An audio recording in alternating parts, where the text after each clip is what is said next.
Good afternoon, everyone. I call the Committee on Small Business and Entrepreneurship to order. Today's hearing comes at a somber moment. Almost 1 year ago today, Hurricane Helene made landfall in Florida before continuing northward and devastating western North Carolina. Many of us here today personally experienced the devastation that storm brought. Many areas were hit with high winds and received 20 to 30 or more inches of rain, leading to catastrophic flooding and mudslides that tragically claimed the lives of 108 North Carolinians.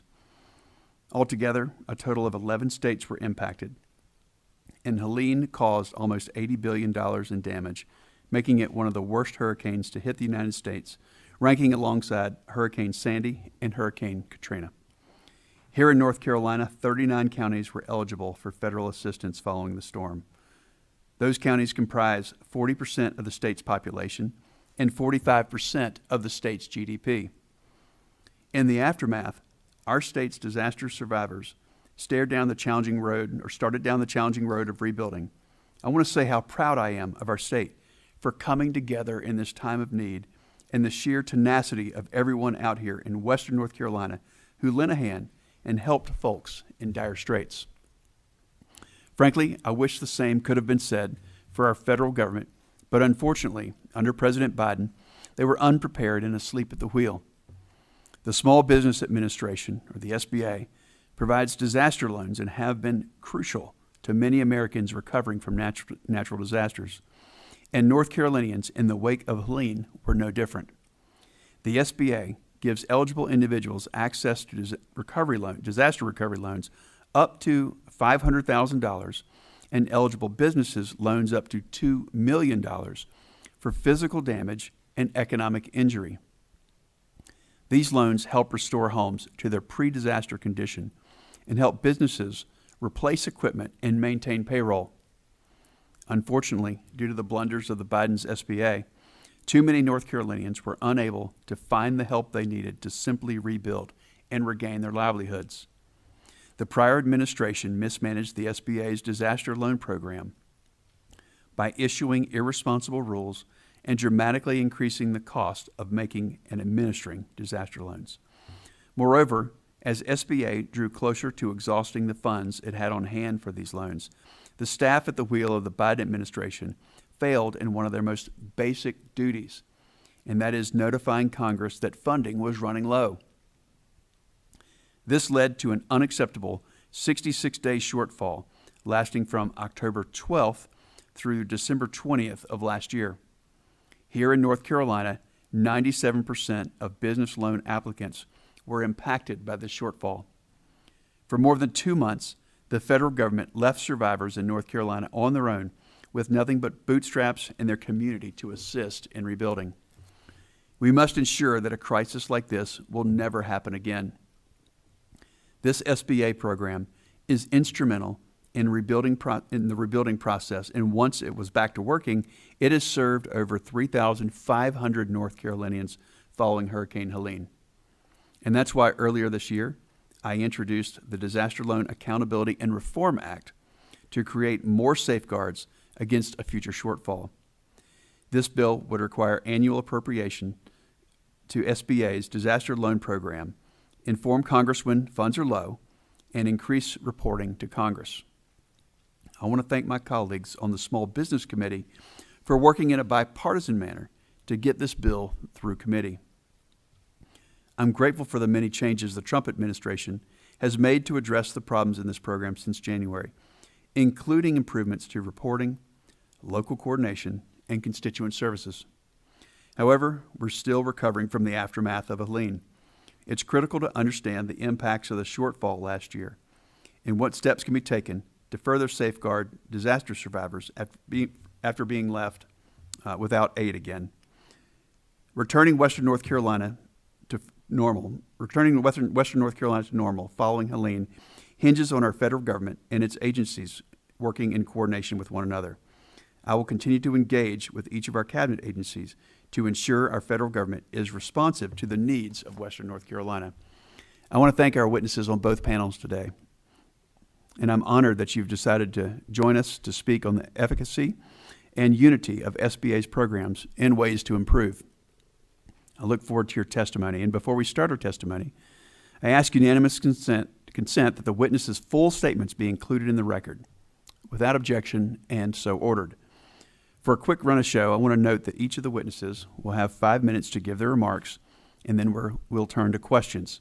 I'll introduce each of you and then recognize you for 5 minutes for your testimony. Now, we do have 2 panels today, so after our first panel, we'll take a brief moment to let them get up, and we'll have our second panel seated. And we'll now proceed with our first panel. We'll start with Commissioner Rebecca McCall, who currently serves as a Henderson County Commissioner. Commissioner McCall was sworn in on December 3rd, 2018, and is serving in her second term as Commissioner. She served as the chair of the Henderson County Board of Commissioners when Hurricane Helene hit western North Carolina. She's a Henderson County native and holds a bachelor's degree in business administration from Montreat College. We thank you for being here, and you're recognized for 5 minutes for your testimony. Thank you for having me. September 27th, 2024 will be a day we long remember in Henderson County and western North Carolina. Hurricane Helene hit us with full force. Not only was there an enormous amount of rainfall that resulted in flooding as deep as 30 feet in some areas, there were also 2,000 landslides, 80 of which were in Henderson County. The landslides uprooted giant trees and dislodged mammoth boulders that took out everything in its path. In the Hickory Nut Gorge area, the river grew 3 times wider than normal. Homes and businesses along the river were washed away, as well as the land they once stood on. The power outages that lasted up to 2 weeks in most areas registered to 1.5 million in the multi-county area, with 95% of Henderson County affected. More than 425 miles of roads and 200-plus bridges were severely damaged in Henderson County alone. All of this has left an impact on our businesses. Those that were not severely damaged by flooding or fallen trees were still affected by power outages and, most importantly, loss of business because there were no customers. Even after power was restored, the water receded, and the main roads opened up. We were left with the cleanup and rebuilding that continues today, 1 year later. As a result, many businesses lost weeks of sales. Having been a small business owner, I am aware that 1 week of slow business is tolerable, 2 weeks is concerning, but 3 weeks and beyond can be devastating. There was also the ripple-down effect where loss of sales led to loss of inventory purchases, which affects other businesses, layoffs of employees, and for the county, reduced sales tax income. Within a few days, organizations showed up to offer assistance. SBA was one of those. We quickly established a disaster relief center. SBA had a presence at the DRC to answer questions and assist in application filing for loans. Once we opened those doors, SBA representatives were there to speak with residents about the possibility of loans to rebuild. Our staff conveyed how SBA was there eager and ready to assist those in need. The staff who manned the table were friendly, accommodating, and helpful. We commend SBA on their presence and willingness to help and are grateful for their continued support all these many months later. The benefits of the SBA program, though, are numbered. The paperwork is straightforward and the low interest rate forms are favorable, but when asking people why they didn't apply, the biggest issue we heard was that these are loans, not grants. While recovering, many individuals and businesses didn't feel comfortable taking on another loan that they would have to pay back, especially as they were uncertain about their source of income in the coming months. Some businesses chose not to reopen, some have closed after reopening, some are still undergoing repairs, and some embrace the opportunity to become better than they were before and are thriving once more but still working to make up the loss. Even 9 months after the storm, half of the businesses in western North Carolina were still earning 20% less than they were before Helene. The damage to small businesses in the county is hard to quantify, but we do know that across western North Carolina, 96% were impacted. This includes 83% that had to close for some period of time. In Henderson County specifically, of 130 businesses we have data on, over $9 million has been reported in damages. Henderson County's economy changed completely in the aftermath of the storm. The infrastructure of the region was not capable of supporting the usual fall tourists, and the local businesses suffered a loss of revenue with $10.5 million lost in the agritourism business alone. While our TDA did a great job reminding folks that there were areas of the county open for business, we lost over $4 million in stored apples that were ready for distribution. The hesitancy to use SBA loans for some of these losses speaks to locals' fear of taking on debt in such a challenging economic situation. Adjustments to the SBA, including the addition of grant opportunities or loan forgiveness for businesses rebuilding and continuing to operate post-natural disaster, would have increased the number of businesses turning to SBA for assistance. In conclusion, we are extremely grateful for the role SBA played in our recovery from Hurricane Helene. We have learned many lessons from this storm of how to be better prepared to support businesses in the wake of natural disasters, and we hope that we can work together with the SBA to implement these changes to better support our future disasters. Thank you. Thank you, Commissioner. Now we turn to Mayor Peter O'Leary. Peter's the owner of Bubba O'Leary's General Store and also serves as the mayor of Chimney Rock Village. Mayor O'Leary has owned Bubba O'Leary's General Store with his wife Ann for 33 years. We thank you for being here, and you're recognized for 5 minutes for your testimony. Thank you, Senator. As you said, I'm a small Is business owner. that microphone on? Just making sure. As you said, I'm a small business owner in Chimney Rock Village. I own 3 retail buildings. Two of them operate as Bubba O'Leary's General Store, and one of them I rent out to another small business owner. Mayor, let's bring that a little closer if you would. We want to hear every word, or switch microphones. We can get creative here. Hello. There you go. Thank you, David. Hurricane Helene severely damaged 2 of my buildings and completely destroyed the other one. The buildings were assessed at some point by SBA after we filled out an application for assistance in October of '24. And I was not notified when the assessment was done, but I did receive a phone call shortly after that, November 6th of 2024, from an SBA staffer with questions about our application. We were approved shortly after that, and everything seemed to be going extremely well. Our application to SBA is for the funding to rebuild the destroyed building. My other buildings and contents were also included, and we did need that financial assistance to do some repairs and replace contents in both of them as well. We knew at the time that no funds were available, and we were told that when we filled out the application, but we were assured that funds would be available soon, and they were, I believe, in January.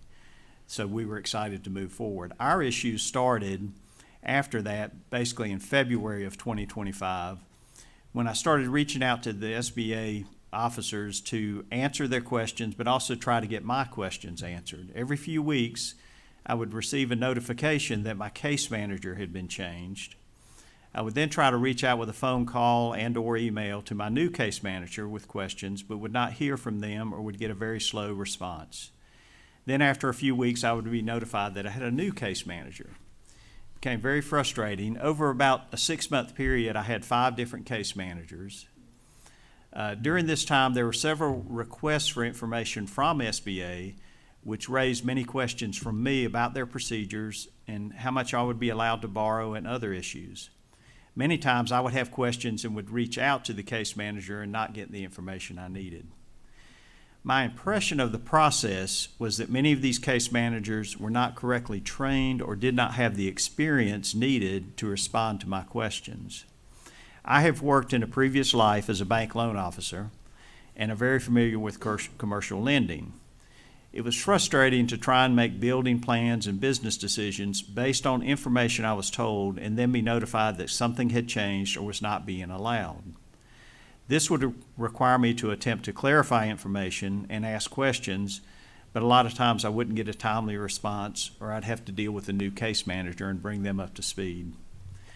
The whole process has now worked out, thankfully, but it did take about 7 to 8 months longer than it realistically should, in my opinion.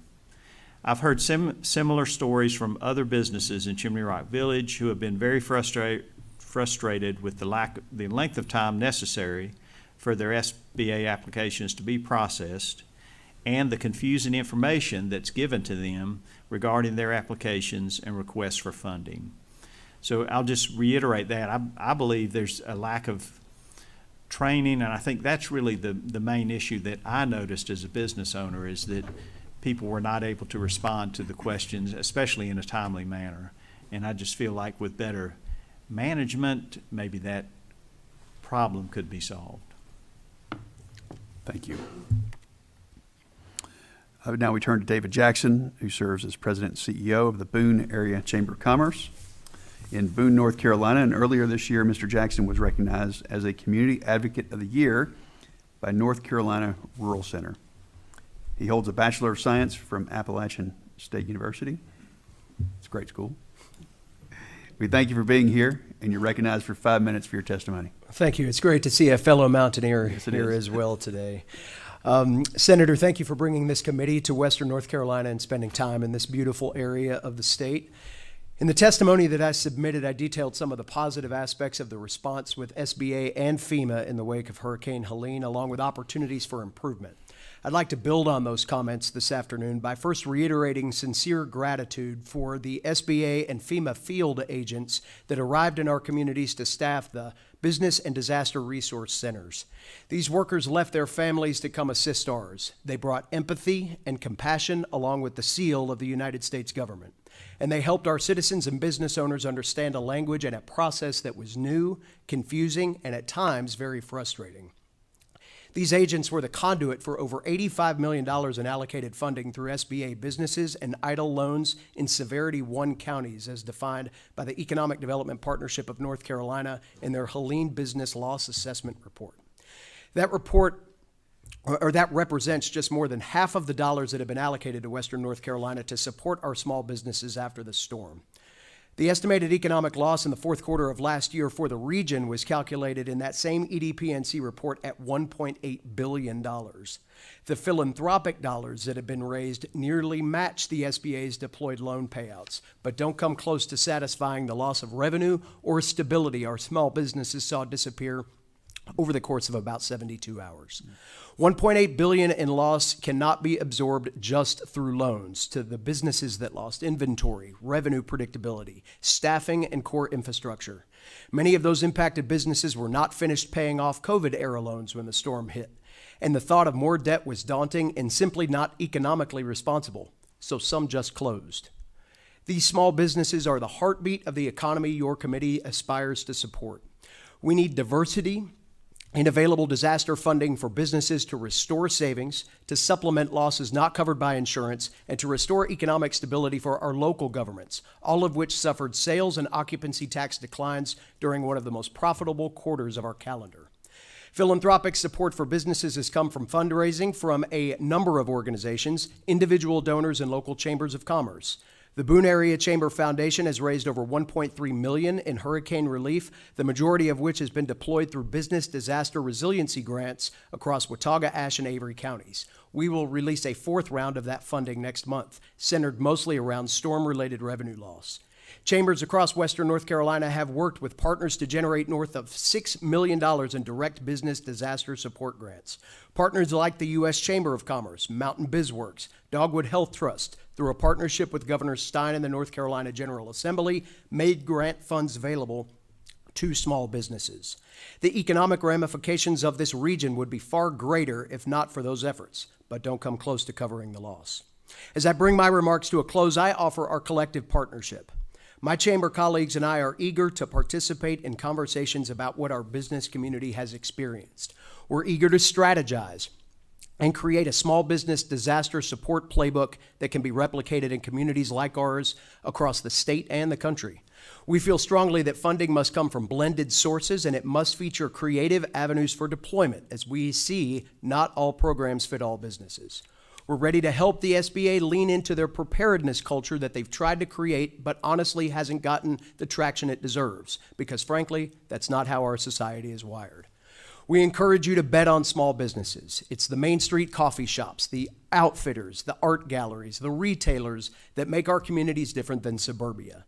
Many visitors use the Blue Ridge Parkway as their escape, and I thank you and your staff for your leadership in prioritizing parkway repairs and balancing the timing of that work along with the Great American Outdoors Act projects that our region wholeheartedly supports, work that will keep the parkway available for generations to come. There is no more unique connector of our communities than the Blue Ridge Parkway, and the $1.3 billion of annual economic impact this national park generates is essential for our region's economic prosperity. I conclude with this comment from a local business owner in Watauga County that summarizes the mood of the moment and certainly captures some of what we felt collectively during the 2 months that you referenced a moment ago, that last year SBA was without disaster funding. He said, "While I recognize the challenges our leaders face, I remind them that business is not about a vote. It's not about the next election. It's about our lives. And I'd like them to recognize that we represent a real and meaningful part of our economy." Thank you for your opportunity to speak today, and look forward to additional questions. Thank you, and I thank each of you for your testimony. I recognize myself for some questions. As we're coming up on the one-year anniversary, that's actually this Thursday night, Friday, the 27th, we're all reflecting on the horrors that were brought by the storm. And the scars left by Helene are innumerable, but I'm proud of how we're come together as a community to support each other in rebuilding after the storm. So with this in mind, would you walk us through the immediate aftermath of the storm and what the federal response was like on the ground? Commissioner McCall, we'll start with you. Well, frankly, I wasn't even thinking about the federal government at the time. I was thinking about how to get from my house to downtown because every road was blocked by either fallen trees or fallen power lines or flooded or one way or the other. It took hours and hours and hours to clear a path just to get from one spot to another. But we did come together and we did take care of each other, and our EMS was amazing. They had prepared days ahead of time, and they were in prominent locations so that they could respond quickly. And our fire departments had gone door to door previously, days before, to evacuate people that we thought needed to be out of harm's way, and that saved many, many, many lives. We were setting up shelters. We were looking for generators. We were doing everything that we could think of just to survive. I'm going to tell on our county manager. He broke into Ingalls and took food off the shelves just to take to our EMS facility so that those people would have something to eat. But then we saw response from numerous organizations. It was volunteers, it was nonprofits, it was churches, it was people coming from all over bringing things and bringing food trucks and helping us get through each day, one day at a time. FEMA did show up. SBA showed up maybe a week, I think it was a week later. It's hard to put in my mind the time elements, but everybody did start to come. They had to learn the lay of the land, though. They were unfamiliar with who we were, what was going on. But they were here. They wanted to help. They wanted to respond. But we felt a little bit like they expected us to cater to them. And we did not have time to do that. So we said, here's what it is. Figure it out yourself. Tell us what you need. We'll find the best way to help you get what you need. So we did set up a distribution or a disaster relief center. We turned our college parking lot over to FEMA, and they set up all of their places to stay there. They took it over, and I remember seeing all these trucks show up, and it was like a convoy of trucks, and they were pulling these trailers that looked like shower trailers, and I was going, they're here, the shower trailers are here. But they were only for FEMA employees. They weren't for our public. So we had to wait for others to show up. But like I said, they came, they did their thing, they went door to door, they put flyers on doors, but it was more we took care of ourselves. Mm-hmm. We took care of each other. And that's how we got through this, and that's how we're continuing to get through this. Thank you, Commissioner. Mr. Mayor? Well, the initial response was certainly much more local, as the Commissioner said. The volunteer fire departments did a fantastic job, the county officials. We had a lot of out-of-town people and just local citizens, for that matter, bring equipment in to help out. SBA and FEMA did show up, well, FEMA more specifically, but it was the very early, and I don't mean to cast too many dispersions on them, but the very early was more like almost a PR type appearance. I'm from FEMA and I'm here. But they did show up and start going around and assessing the damage. But I think one thing you have to sort of keep in mind is that it's kind of a multi-layered approach. I mean, local obviously is going to be the first ones to respond. And honestly, in my opinion, the federal government, FEMA and SBA, their response does come several weeks and maybe even several months later as you're trying to rebuild more. The biggest problem that we had, and I'll switch to my mayor hat, was there is a tremendous amount of cleanup that has to be done after an event like this right away. And you can't even wait a day. I mean, people need to have roads cleared, driveways cleared, access for safety and just for the well-being of the public. So that falls on the local governments. It falls on Chimney Rock Village, for example.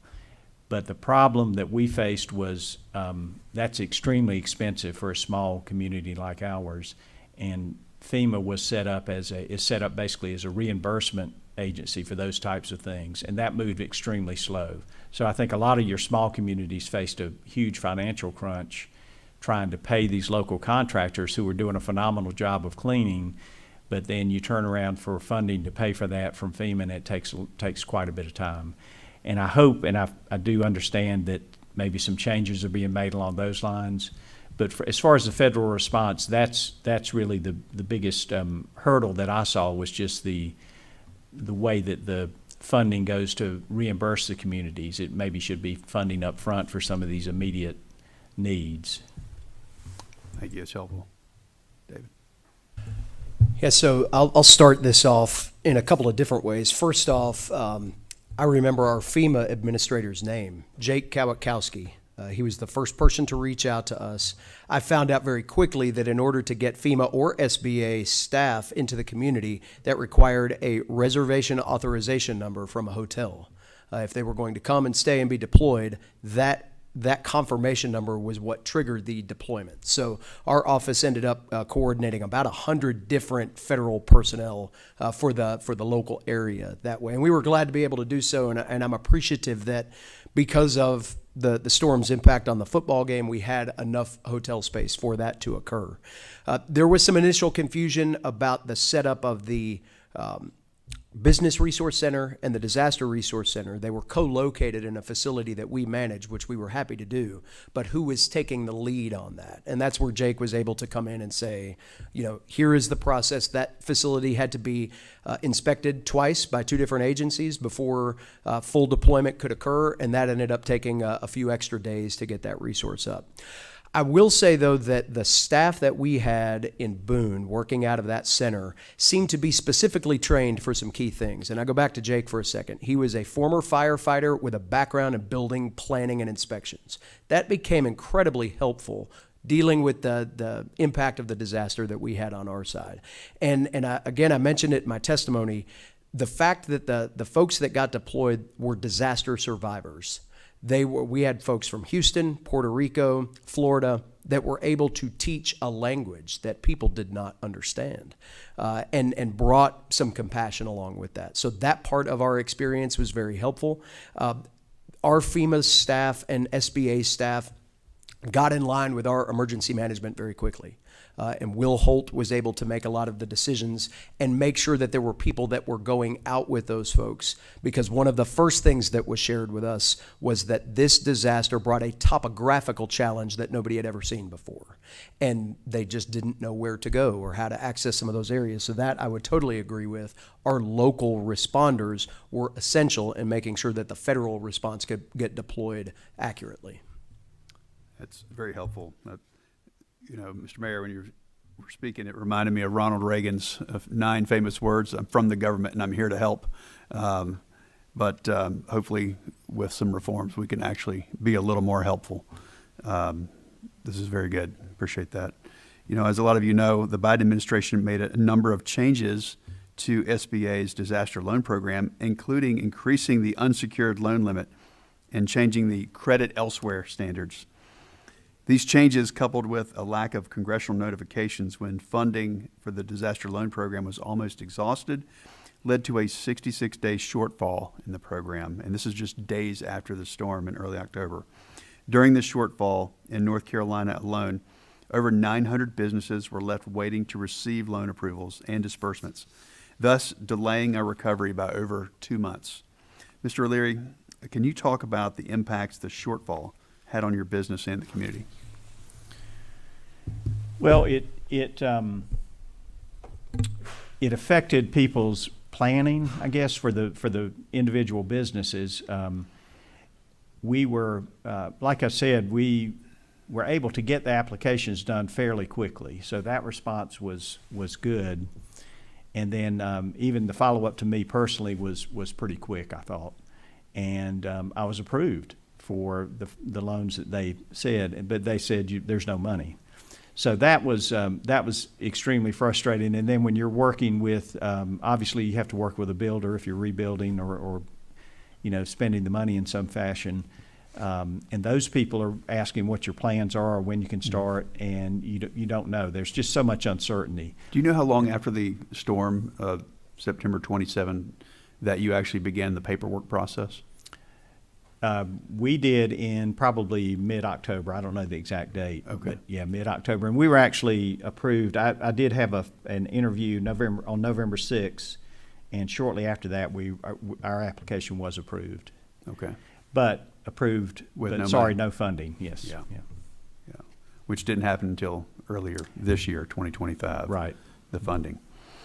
In North Carolina, we're entrepreneurs at heart, including in rebuilding. Mr. Jackson, the Boone Area Chamber of Commerce set up its own program. I think you addressed that a few moments ago, for business resiliency grants. Could you talk more about how these grants bridge the gap during this time with no SBA funding, and how it continues to help recovery today? Yes, thank you for acknowledging that.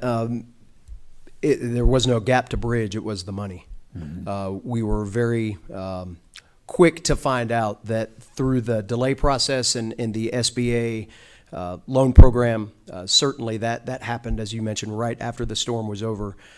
We found also that the timing of insurance payouts that weren't coming seemed like everything was a negative answer.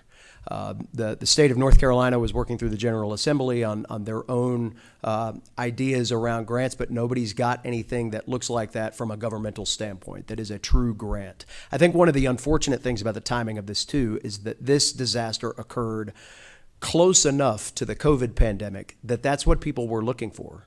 The amount of times I heard, are we going to get a PPP loan? Are we going to get something that behaves like that?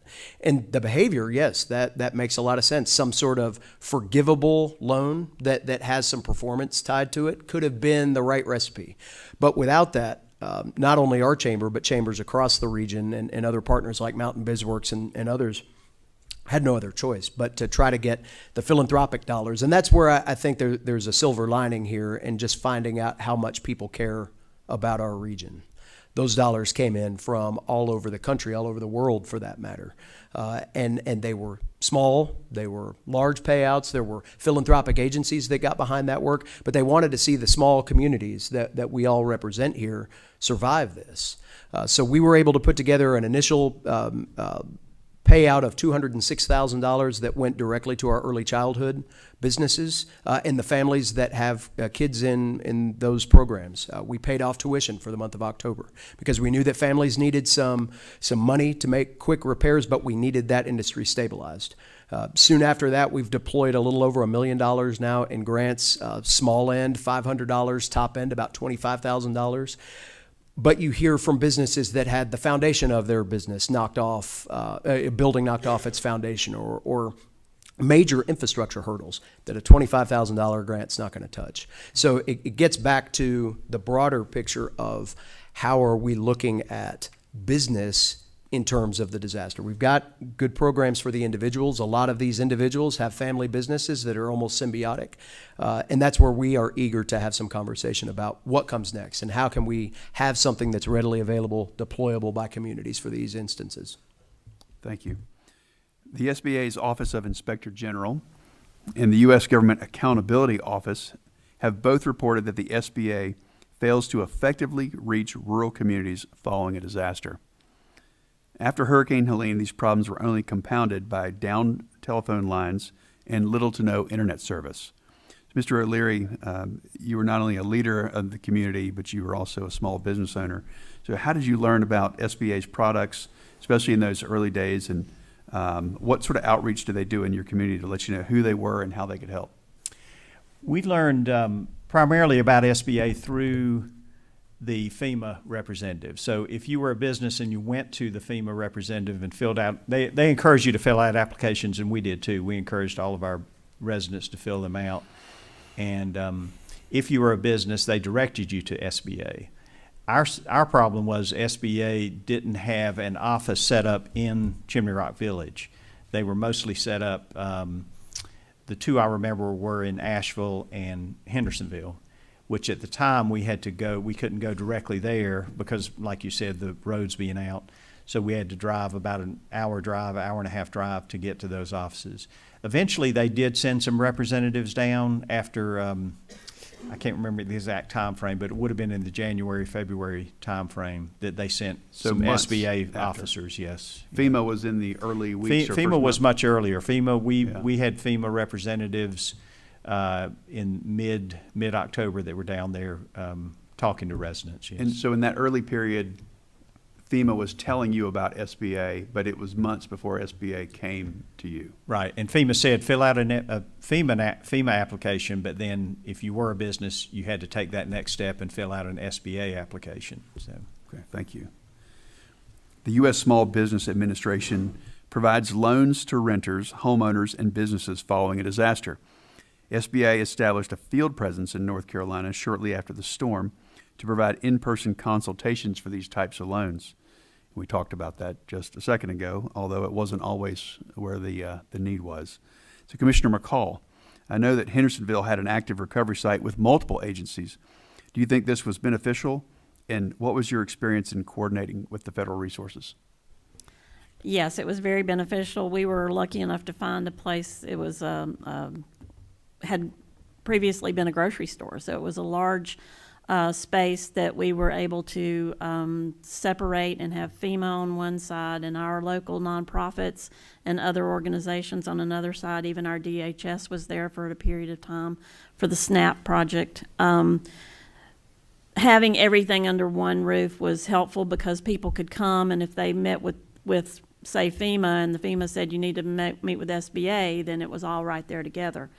One of the problems that I think needs to be addressed is all of the application filing. I mean, it's all the same government, and there were multiple applications that had to be filed, and if you didn't dot an I or cross a T, you were automatically denied. I actually think there's a movie about this, but I actually believe that they're trying to say no first and get people to appeal. And a lot of people didn't know that they could appeal, and so they just went away. But if anybody contacted me, I said, appeal, appeal, appeal again, appeal a third time, appeal a fourth time. One of the organizations that was there represented the Commissioner of Insurance for North Carolina. And insurance really was concerning because the insurance denials were worse than the FEMA denials, I believe. There was a family that I know of that their whole entire house flooded from raw sewage. And the sewage came up from inside of the house. And they had flood insurance, but they were denied by their insurance company because the sewage did not come in from outside. If it had come in from outside, then their insurance would have paid. So they had to turn to FEMA. Again, they were denied. I think they eventually got $20,000 for their $400,000 house that had to be completely rebuilt inside. And if it hadn't been for our local churches and other organizations to help them, they probably would never have been able to rebuild their house, but they're back in it today. But it took months and months and months and months to get there. But I think having all those organizations together to support each other, and especially a one-stop shop for those who needed the help, was very beneficial. Thank you, Commissioner.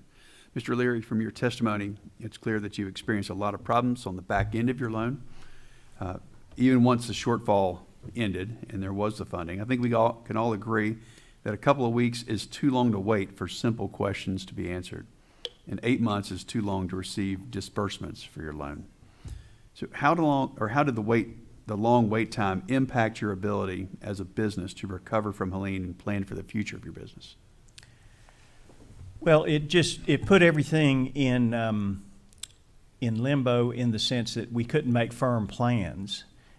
We thought that we were moving forward with the funding. We thought we'd been approved, actually, right up front, and then once the money became available, we were asked to provide additional documentation. We were given additional clarifications. And it became very confusing, and that's why there were so many questions that I had for these for my case managers, and it slowed the whole process down. I mean, it essentially added a good 6 to 7 months to our rebuild time, and we are presently looking at receiving funding within the next couple of weeks and starting the building. But we were hoping to start back in March or April. And so it's just put that much of a delay on it. So for a seasonal business like Chimney Rock Village and a lot of Western North Carolina, we are seasonal. If you don't do it at the right time of year, then you're liable to not only miss this season, but maybe the next season. So that's why, of course, for us, timing is very important. But, it could have easily happened, this funding could have happened 6 months ago if things had moved a little faster. It's very helpful. Thank you. Our second panel has the SBA's Associate Administrator for the Office of Disaster Recovery and Resilience. So I'd like to ask two things from each of you all while you're still here, given that you've got a unique opportunity to give feedback. First, what's your top line message to SBA about Hurricane Helene specifically? And second, if you could ask SBA to fix one thing, what would it be? Commissioner, we'll start with you. Now's your chance. Yeah. Make the process simpler. I think we were speaking earlier in the room we were waiting in. If anytime you go to,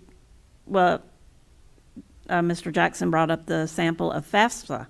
FAFSA used to be the hardest application to fill out ever made. But I helped my granddaughter this year, and it was just a matter of minutes, and it was all complete. And because they were able to pull from all of the information that was already there, why can't the process be as simple with other applications? Mm-hmm. But also, loans are great, but SBA needs to look at it from the small business perspective and realize that these people needed help recovering, and they were already paying off a mortgage. And if they lost the business, if the business floated down the river, then there's nothing left of that business to even have a loan for. And then they're stuck with that loan, and then they're facing the possibility of bankruptcy. So there needs to be a possibility of offering grants or forgivable loans or whatever it is, but there's got to be more to offer through the SBA than just the loan. Thank you. Mr. O'Leary.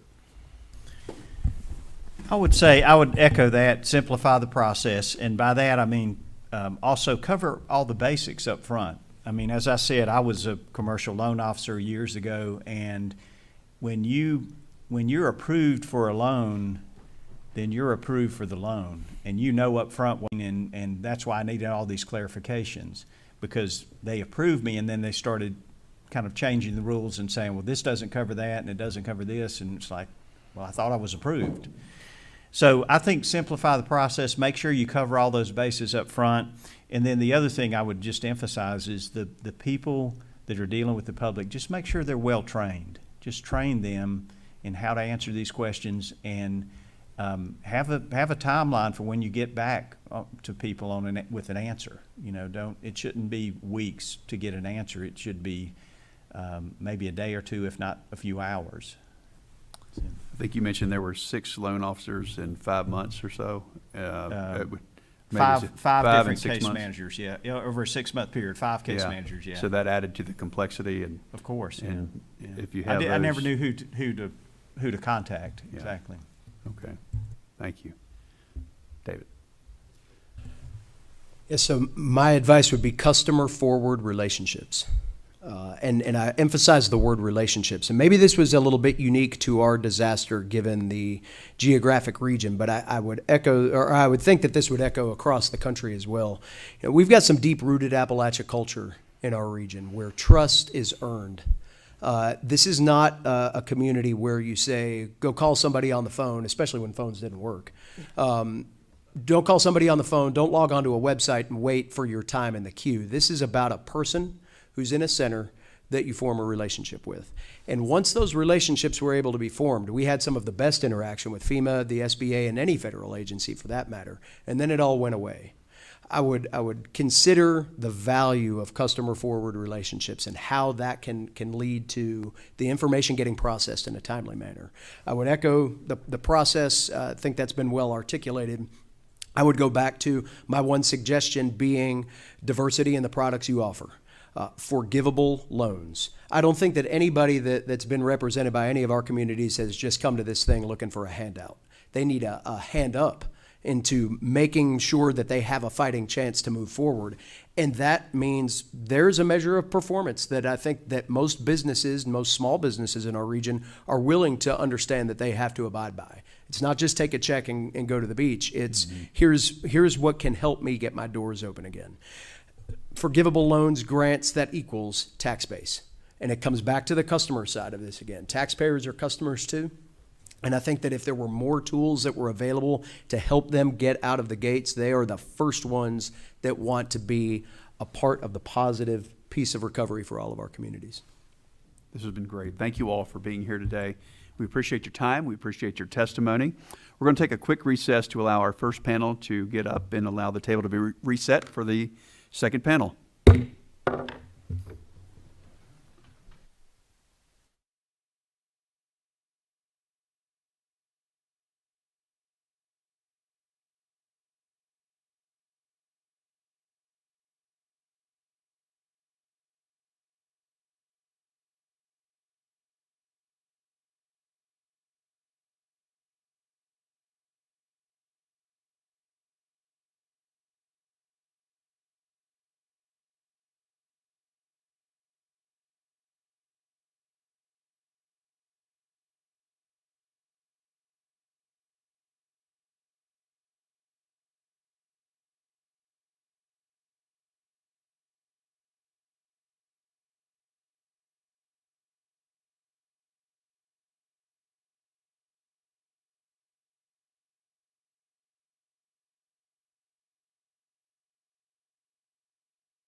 Call the committee back to order, and we will now proceed with our second panel.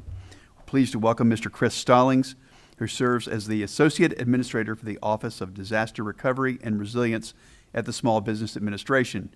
Prior to his role at the SBA, Mr. Stallings served as the Director of the Georgia Emergency Management and Homeland Security Agency. We thank you for being here, and you're recognized for 5 minutes for your testimony.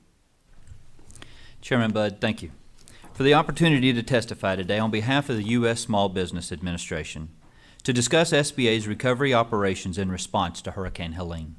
My name is Chris Stallings, and I have the pleasure of serving as the Associate Administrator of SBA's Office of Disaster Recovery and Resilience. I bring nearly 2 decades of emergency management and public safety experience to this role. Before joining the SBA, I served as the Director of Emergency Management and Homeland Security, leading the state's responses to disasters including the COVID-19 pandemic and Hurricane Helene, the very storm that brings us here today. As we gather in front of the Henderson County Historic Courthouse, I am reminded of the incredible resolve Americans displayed during the challenges brought by Hurricane Helene, which was one of the most destructive storms to impact North Carolina and the surrounding region.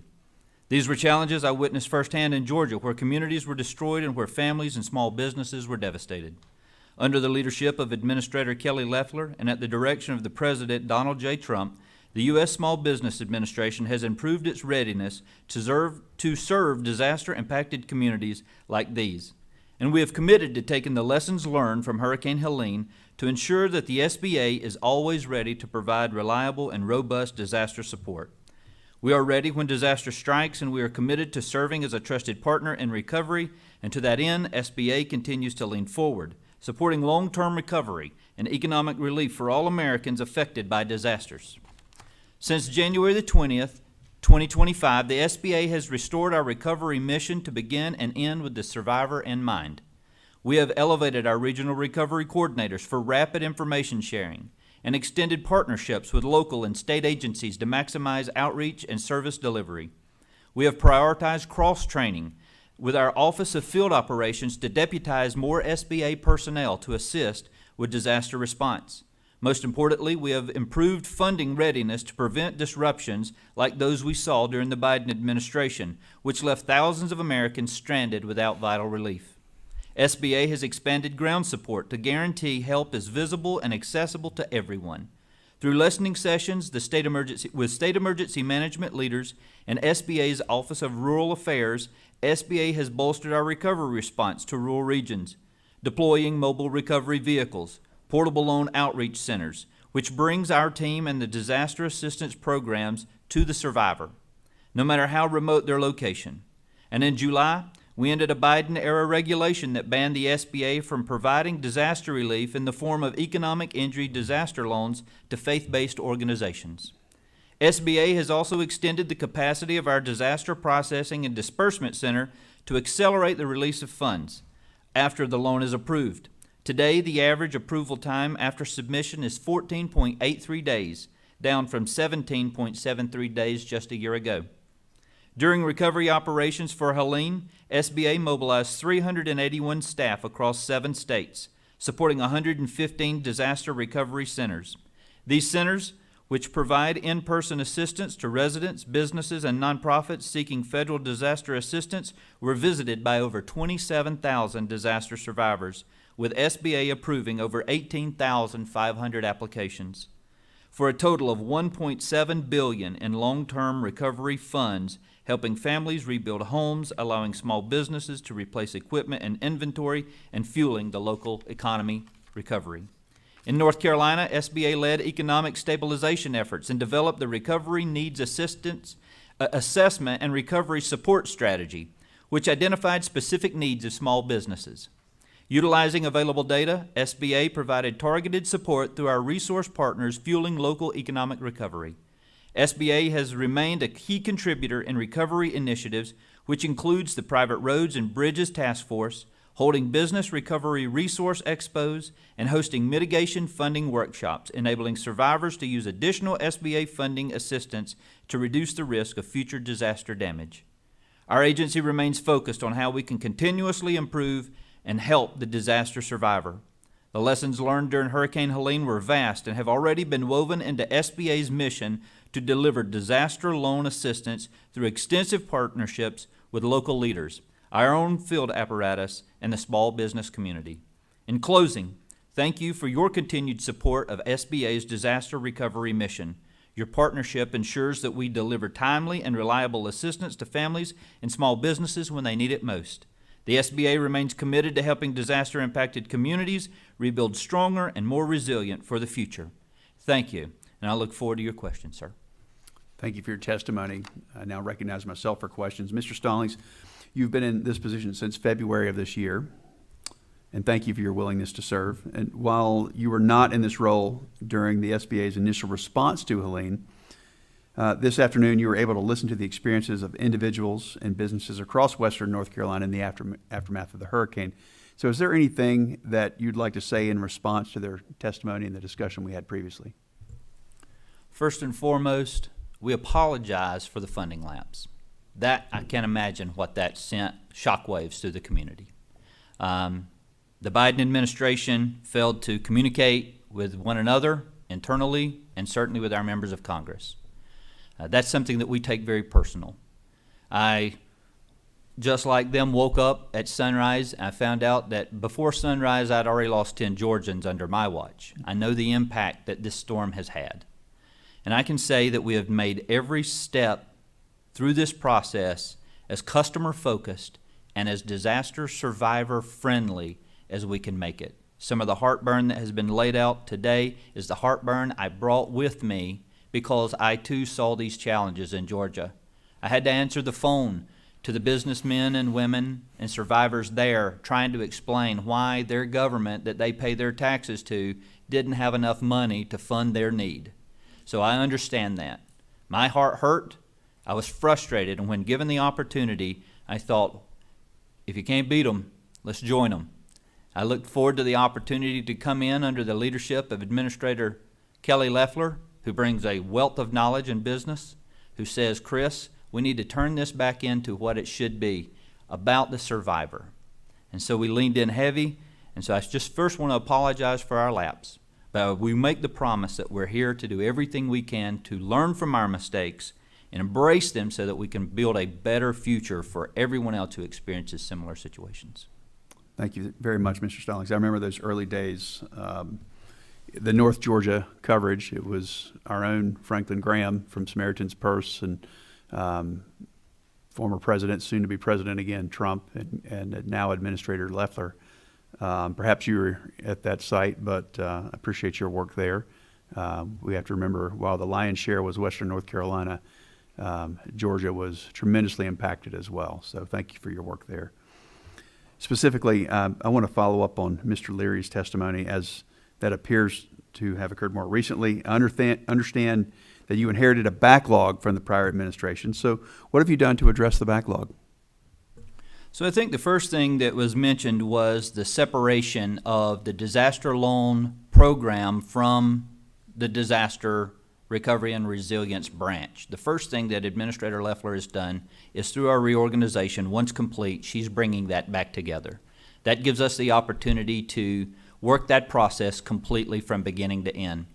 When talking with our team, one of the first things I talked about and learned from our team was that those customer service reps that sat in those disaster recovery centers that talked hand in hand with those survivors had the ability to get that person to the submit button. But once that application was submitted, they lost the ability to have some of those back office conversations and see where that loan process was. Under the previous administration, there was a focus on speed. Now, in my biography, if you read a little further back, I was a state trooper. And when I stood on the firing line, I couldn't miss fast enough. I needed to be accurate with every round that left my revolver or my firearm. What I would say is the previous administration focused on speed but not accuracy. So why did someone experience maybe 5 loan officers? Well, the faster I could get it off my desk, I met a metric. I'm a human. I want to be treated as such. I'm bringing back, through the leadership of Administrator Loeffler under the direction of our president, a human element to the process. Picking up the phone, talking one-on-one. I grew up in the foothills of the Blue Ridge Mountains. I understand and speak Appalachian. You don't have to worry if they like you or they hate you. Give them 3 seconds and read their face. You'll know. I think that is important in the process. How would you want your loan treated when you call me? And I think that's the effort you deserve. So one of the things we're bringing back is picking up the phone, bringing the human element. Yes, technology is great. It's wonderful to be approved in 15 minutes. But it's an awful experience to be denied in 15 minutes and have to wait weeks on a letter that tells you why. And it could be as simple as mentioned in one of the applications, a misstroke of a keyboard. Mm-hmm. I have a grandmother. I'm very fortunate. I have all of my grandparents. I would never ask them to sit down at a computer and fill out an application they're not comfortable with. Part of that human element is still keeping that pen and paper mentality, walking someone through that process slowly. I think that's so important and something that this administration is committed to doing, bringing the human element back to the process, because we're dealing with folks who didn't ask to be there. I promise you, if we had went back on the 26th of September and took a poll and said who's willing to have their home or business destroyed by generational flooding, there'd been not a single hand went up. We have to keep that in our mind as we go through the process. Thank you. This may be a continuation of that prior answer, but under your leadership, the Office of Disaster Response and Recovery has been hard at work undoing a lot of the mistakes from the prior Biden administration. So could you talk about some of the changes you've made and how it's going to better serve disaster victims? Yes, sir. Focusing on the individual, not a metric, not a did I do well enough to get my performance evaluation checked off because I approved or disapproved so many loans. Also, the ability for our team to just sit down and look at where we're good. You know, it's real easy to stand here and thump our chest and talk about the areas that we're good at. Everybody enjoys that. But it was taking a moment to look and see our areas that we're not good. We need some improvement. Our customer service needed improvement. One mandate that I've required is once the reorganization is complete, every individual in my agency that falls under our disaster program, if you've never been deployed to a disaster scene, you have to go to one. And why is that important? I thought I was an emergency manager in Georgia until I stood in a disaster scene and saw the tear streaks through muddy faces, and I saw children picking up their toys out of the mud in the yard, and I saw families broken. And until someone experiences that, unfortunately, you don't really have compassion and understanding for what a person is going through.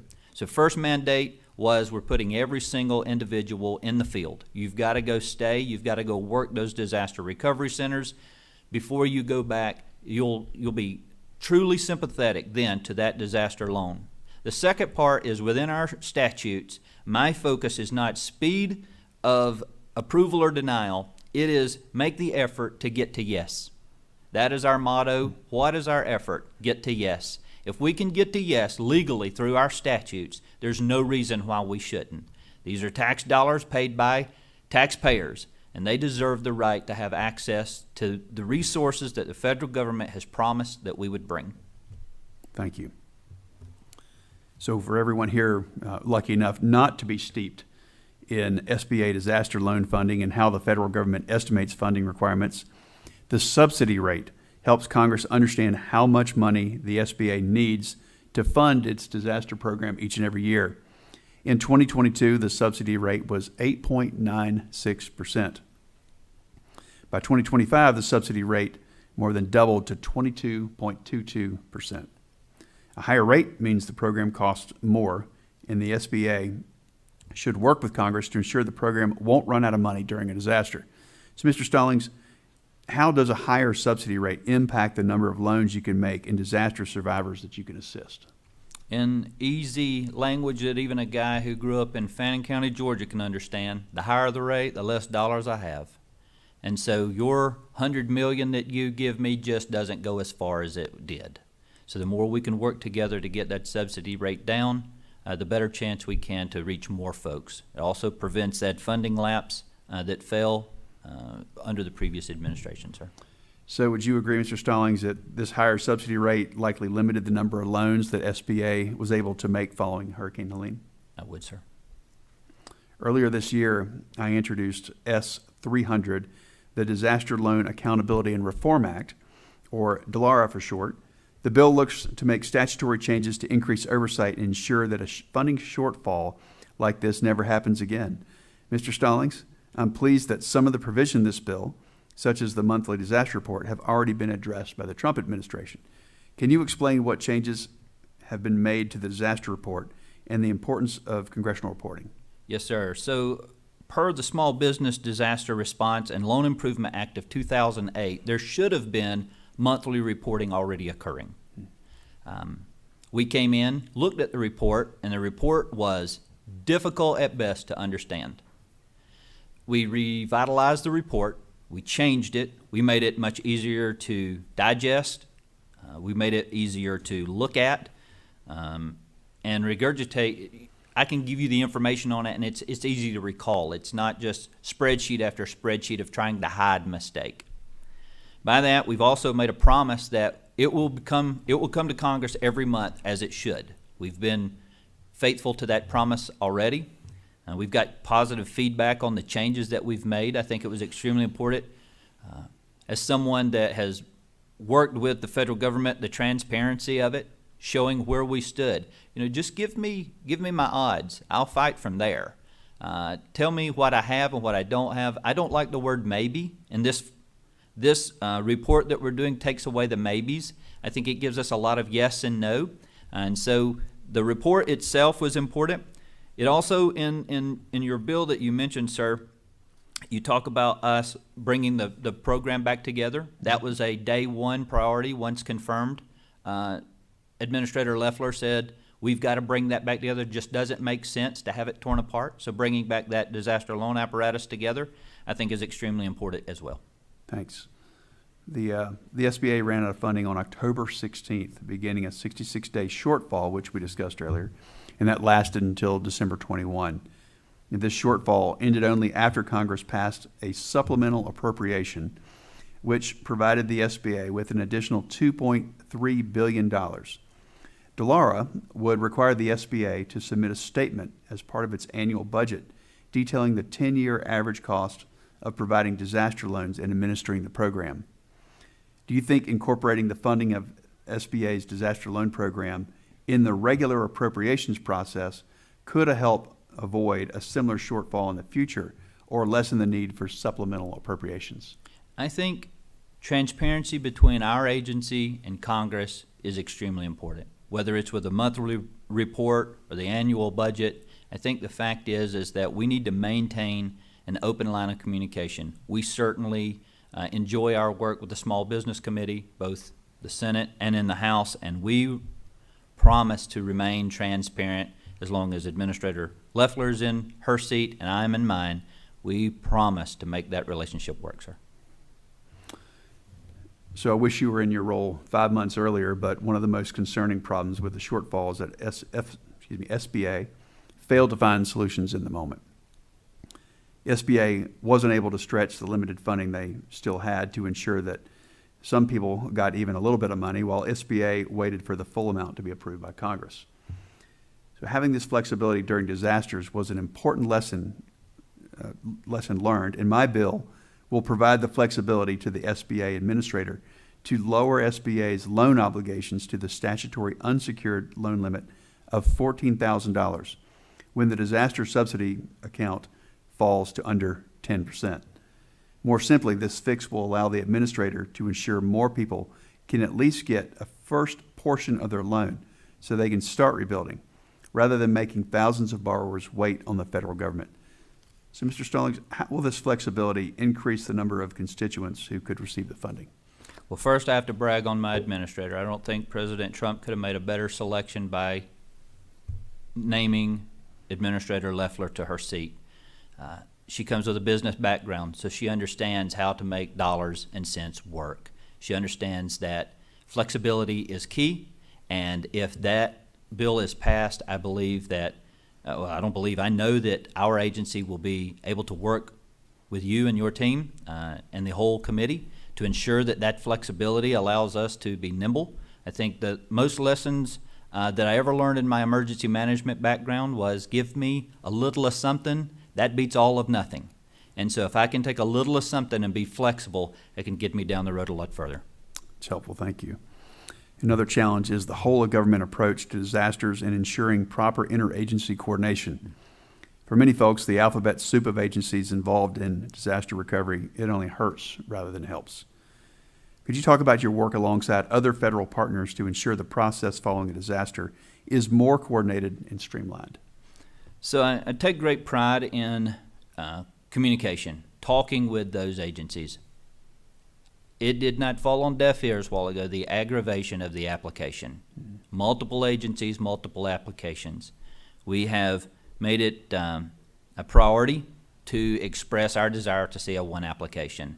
And I believe that is a future that needs to be funded and found quickly in the federal government, is that there's one place that an individual can go, business, homeowner, renter, private, not-profit, enter in their information, and then the federal family should be able to pull what information they need that's applicable to their program. So I'm a big advocate of that. I believe simplifying it. The disaster portfolio, whether it's grant or loan, is different than the 7A or the 504 or any other operation that you would get from SBA. Why is that? It's the mindset in which someone is applying. We have to take into consideration the mindset of the applicant, what they've just experienced, what they've just faced, and keeping it simple for them is a huge step in the process. So, sir, I'm a big advocate of bringing those partners together.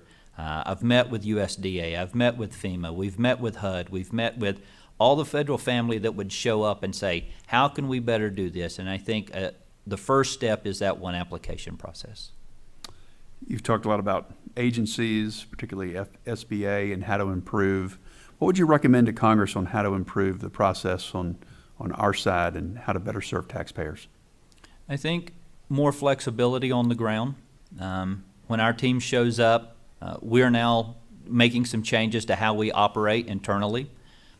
We are as you mentioned earlier, and I believe in panel one, the response is very important, but we're not a response agency, we're a recovery agency. Unfortunately, I spent a long time with blue lights and sirens on a vehicle, and when I hear them, my heart starts beating fast now. But it's difficult to know that my role sometimes is not to be there in the immediate. And so we're leaning forward in other ways. We're starting to put our regional recovery coordinators inside the state operations centers where we can, so that we can start talking then and whispering, hey, don't forget us. Let's go ahead and start doing this. Let's think about that. The value of blue sky conversations. You talked about earlier the role of the government. Well, I think part of our response is knowing what tool to reach in the toolbox. You know, if the old adage, if the only tool you have is a hammer, everything is a nail. Well, if we can show someone else another tool, having some more blue sky day conversations, so we've made a lot of strides. President Trump's intergovernmental affairs team has really given us an opportunity at SBA. They've set up a lot of phone calls on our behalf so we can start talking to governors and governor staff. Myself and Administrator Loeffler have traveled a lot talking to these teams so that going into a storm, you know we're there. You've thought about us in advance. You're understanding the programs that we do offer, so that when it does go bad, unfortunately, you know you got a friend in us that you can call. That SBA has a myriad of programs that we can bring to the table, and that you're not trying to scramble for solutions. There's a solution you met months ago called SBA, and we just want to be there to help. That's great. Thank you, Mr. Stallings. I have no further questions, and that concludes this panel. I want to thank our witnesses on both panels for being with us today.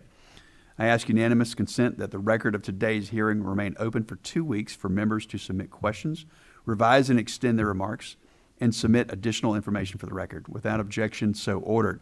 With that, the Committee on Small Business and Entrepreneurship stands adjourned. Thank you.